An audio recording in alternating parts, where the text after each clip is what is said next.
Praise the Lord. A very warm welcome to you all in the name of our Jesus Christ.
प्यारे भाइयों और बहनों, जय मसीह की। आराधना महिला ग्रुप की ओर से आप सबको स्नेहपूर्वक नमस्कार।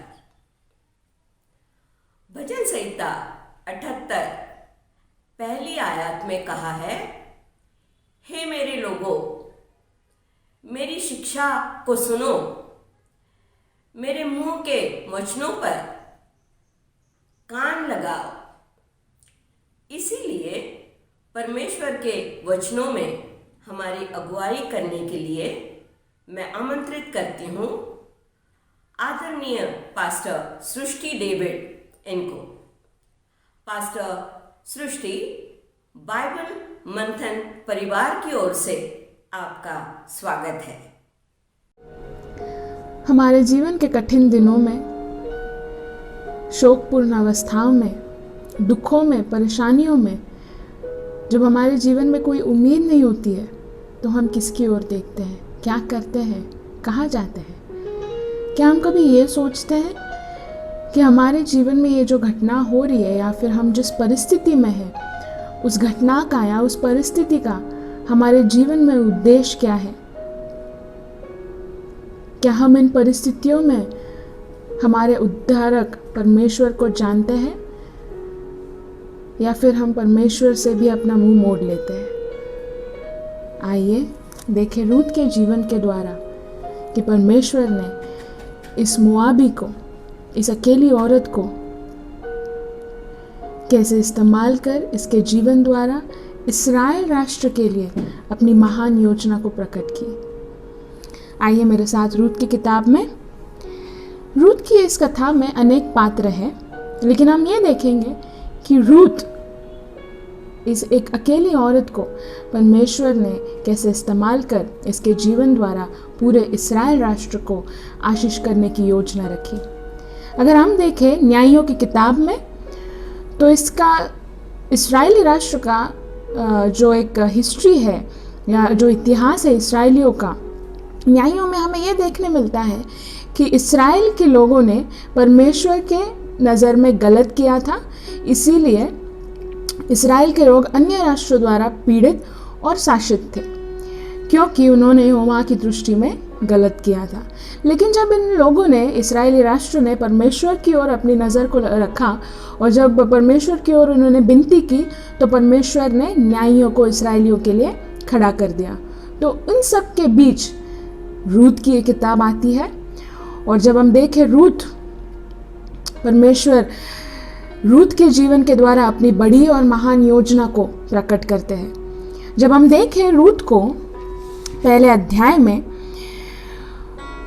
तो रूत का जीवन ऐसा था, अगर हम पढ़ें वचन 4 और 5 में अगर हम पढ़ें तो वहाँ लिखा है, वचन 4 भी हम अगर पढ़ें तो, और उन्होंने एक मोआबिन स्त्री से विवाह कर लिया, एक का नाम औरपा और दूसरी का नाम रूत था। फिर वे वहाँ कोई 10 वर्ष रहे। जब महलोन और किलियोन दोनों मर गए तब नओमी अपने दोनों पुत्रों और पति से रहती हो गई। तो हम यहाँ पे देखते हैं कि रूथ का जीवन अभी अकेला हो चुका था, क्योंकि उसका पति दुनिया में नहीं था और वे टूट चुकी थी। उसके जीवन में कोई उम्मीद न थी, वो एक विधवा बन चुकी थी। लेकिन इस अवस्था में, इस स्थिति में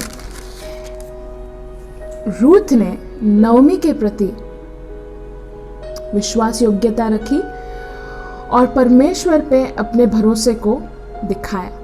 कैसे? अगर हम पढ़े वचन 16 और 17 पहले अध्याय के, रूथ बोली, तू मुझसे यह विनती ना कर कि मुझे त्याग या छोड़कर लौट जा, क्योंकि जिधर तू जाए उधर मैं भी जाऊंगी, तू जहां टिके वहां मैं भी टिकूंगी।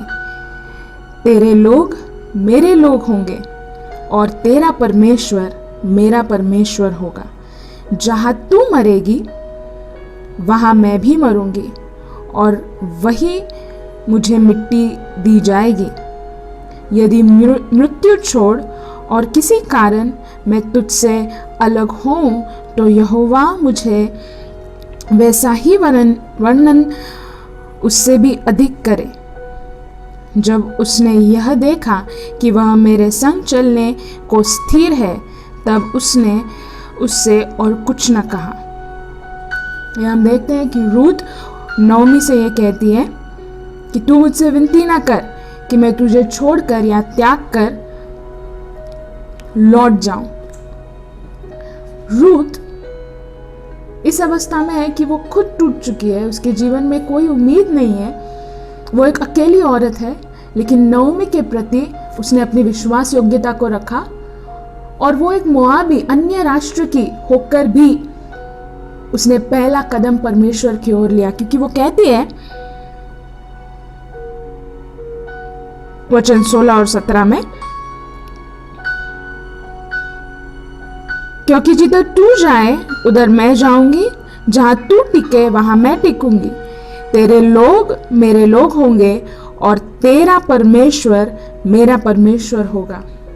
देखिए, ये रूथ का पहला स्टेप, पहला कदम है परमेश्वर की ओर। परमेश्वर पे वो भरोसा दिखाना शुरू करती है, कहती है कि तेरा परमेश्वर, नओमी तेरा परमेश्वर वो मेरा परमेश्वर होगा।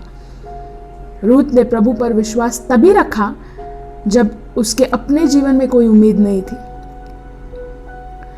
क्या हम हमारे जीवन में जब हम टूट जाते हैं, हमारे जीवन में कोई उम्मीद नहीं होती है, क्या हम परमेश्वर पर भरोसा दिखाते हैं रूथ के जीवन द्वारा? कि उसने इस कठिन परिस्थिति में, उसने अपनी दुर्बलता में परमेश्वर की ओर अपना पहला कदम लिया।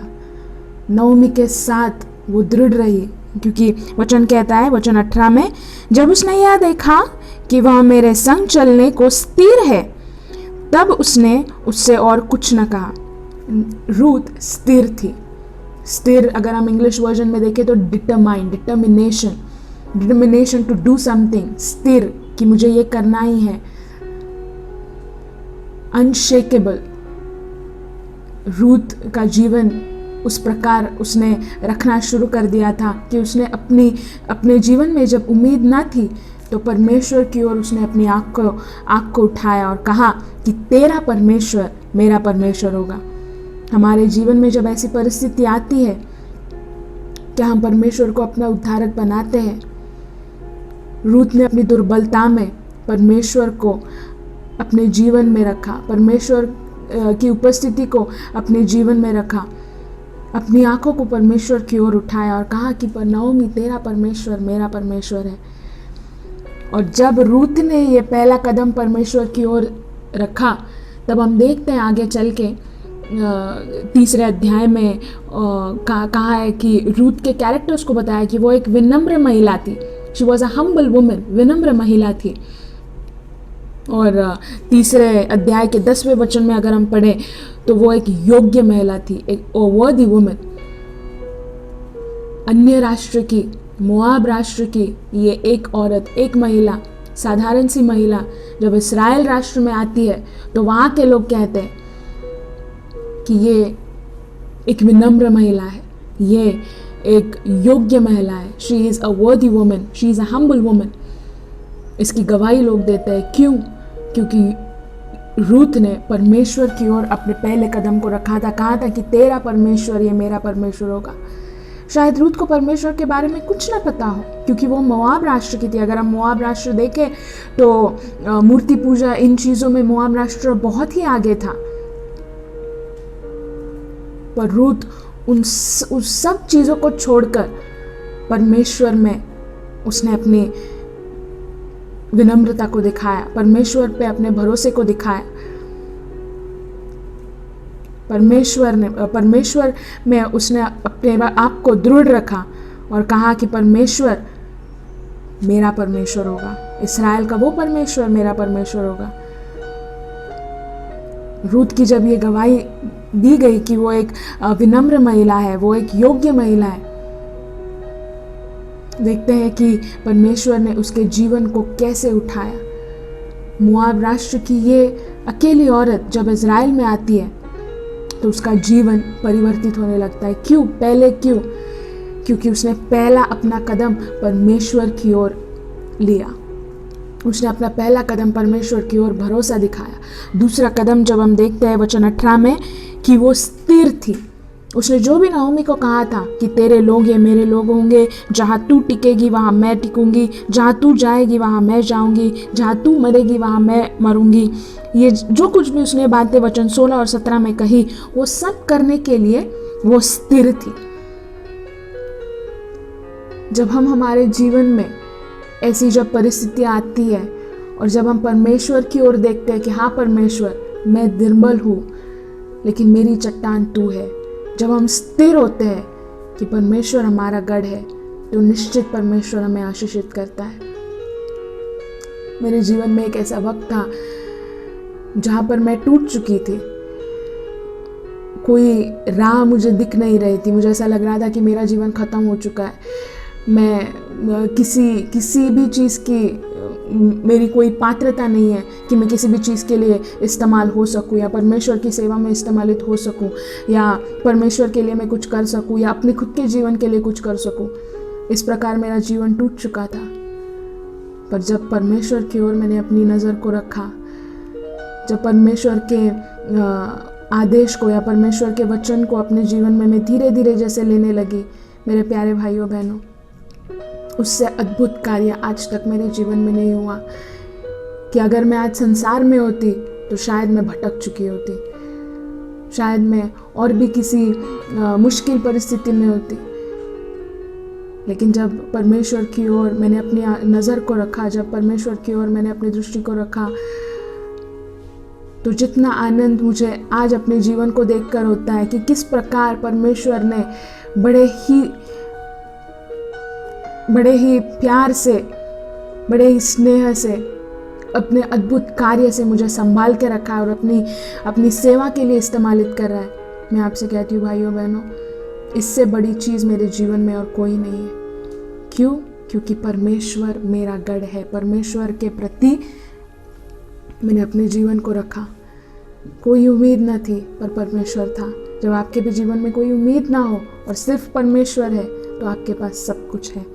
जब हम परमेश्वर को हमारा उद्धारक मान लेते हैं, परमेश्वर पर हमारा विश्वास दिखाते हैं, तो हमारा जीवन फलदायी होता है। रूथ का जीवन भी फलदायी हुआ। जब हम देखें 4 अध्याय में वचन 13 से आगे, उसका जीवन फलदायी हुआ। बोआज और उसकी शादी हुई, उसको एक बेटा हुआ और उस बेटे, जब हम उसकी जीनियोलॉजी को आगे देखें, उसकी पीढ़ी को आगे देखें, तो उसमें दाऊद का लीनिएज, दाऊद का जब हम उस वंशज को देखें, दाऊद उस नाओमी रूथ के द्वारा एक वंशज करके हम देखते हैं आगे, किंग ऑफ इज़राइल दाऊद खड़ा हो जाता है। रूथ के जीवन द्वारा परमेश्वर ने शत्रु राष्ट्र की इस गरीब मुआबी को इस्राएल के परमेश्वर ने उठाया। क्यों? क्योंकि इस मुआबी ने परमेश्वर की ओर अपने विश्वास को प्रकट किया, परमेश्वर की ओर अपने विश्वास को जताया। जब हम हमारे जीवन को परमेश्वर के सामने रखते हैं हमारे जीवन में कुछ नहीं होता लेकिन हम रखते हैं परमेश्वर ये जीवन तेरा है, तब परमेश्वर इस जीवन को फलदायी बनाता है। आज शायद आप दुखी हो, निराश हो, आपके जीवन में कोई उम्मीद ना हो, रूत की तरह परमेश्वर पे भरोसा रखे, उस पहले कदम को ले, कहे कि परमेश्वर मेरा परमेश्वर है, और दूसरा कदम लेके आप स्थिर रहे, आप जो भी करें उसमें स्थिर रहे और परमेश्वर को वो सौंप दे। निश्चित परमेश्वर आपको उसमें फलदायी बनाएगा। हमें हमारा जिस परिस्थिति में हम होते हैं वो पूर्ण तरह से हमें टूट तोड़ कर रख देती है, हम टूट जाते हैं उस परिस्थिति में। लेकिन जब हम परमेश्वर पे विश्वास रखते हैं, उसे हमारा उद्धारक जान लेते हैं, वह हमारे जीवन के लिए आनंद की योजना उस परिस्थिति में भी बनाता है। रूत के लिए वो दिन कठिन थे, लेकिन परमेश्वर की योजना उसके लिए और पूरे इस्राएल राष्ट्र के लिए आनंद की थी, भले की थी, क्योंकि रूत ने अपना पहला कदम परमेश्वर की ओर लिया था, कहा था कि तू मेरा परमेश्वर है, तेरा परमेश्वर ये मेरा परमेश्वर होगा। यदि आज आपके जीवन में कोई उम्मीद नहीं है, उस परमेश्वर की ओर देखें, वो आपके जीवन को फलदायी बनाएगा। जब आप पहला कदम उसकी ओर ले, कहे कि परमेश्वर मेरा परमेश्वर है, और दूसरा कि मैं अपने परमेश्वर में स्थिर रहूँगा, निश्चित आपका जीवन भी फलदायी होगा। परमेश्वर आपको आशीषित करे। जय मसीह की। प्रकाशित वाक्य 1 और 3 आयत में कहा है कि वचनों को पढ़ना, सुनना और पालना है, क्योंकि समय निकट है। पवित्र बाइबल में से रूत के जीवन से हमें जो प्रेरणा दी है, उसके लिए पास्टर सृष्टि बहुत बहुत धन्यवाद। आपके परिवार पर परमेश्वर का अनुग्रह, दया और शांति सदा बनी रहे, यही हमारी प्रार्थना। Psalms 123 verse 1 says, "Unto you I lift up my eyes, O you who dwell in the heavens." With the same desire in our hearts as King David, may I invite our gospel singer, Sister Blessy, to lead us into the Lord's presence with a special song.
Lord, I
God bless you all. Thank you, Sister Blessy. May Lord Jesus use you mightily for His glory. ही वेळ आहे साक्ष देण्याची. ऐकूया sister नीला यांची साक्ष. प्रभू येशू ख्रिस्ताच्या नावामध्ये तुम्हा सर्वांना सलाम. मी देवाच्या नावाला धन्यवाद देते की त्याने त्याची साक्ष सांगण्याकरता मला येथे उभे केले. जगभरामध्ये कोविड-19चा धुमाकूळ झाला होता. त्याचा त्रास मला आणि माझ्या कुटुंबियांना झाला. देवाचे वचन 1 पेत्र 2 अध्याय 24 वचनामध्ये सांगत आहे की त्याला बसलेल्या फटक्यांनी आम्हाला आरोग्य प्राप्त झालेलं आहे. त्याचा अनुभव आम्ही घेतला.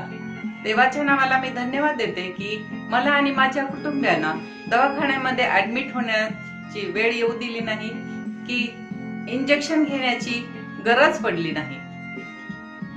त्याने आमची काळजी घेतली. 1 पेत्र 5:7 मध्ये असं आपण वाचतो की आपली सर्व चिंता देवावर टाका, कारण तो तुमची काळजी घेतो. माझ्या बाबतीत हे वचन खरं ठरलं, तर तुमच्या बाबतीत देखील हे वचन खरं ठरणार आहे. आपली सर्व चिंता त्याच्यावर टाका. परमेश्वराच्या नावाला मी धन्यवाद देते. आमेन. सिस्टर नीला, सुंदरशा साक्षीबद्दल धन्यवाद. यहोशुआ 24:15 प्रमाणे मी व माझे घराणे तर परमेश्वराची सेवा करणार. हे वचन निश्चितच तुम्ही जगत आहात.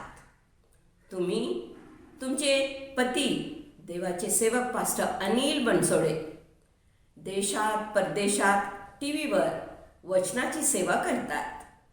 मुलगी सियोना, जावई, नातू व कॅनडा येथे मुलगा डॉक्टर जोएल, तुम्हा सर्वांना प्रभूचे अनेक आशीर्वाद व आमच्या शुभेच्छा.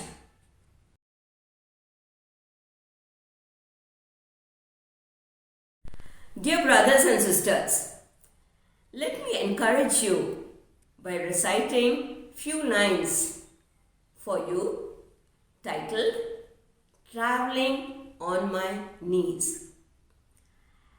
At night I took a journey to a land across the seas. I didn't go by ship or plane.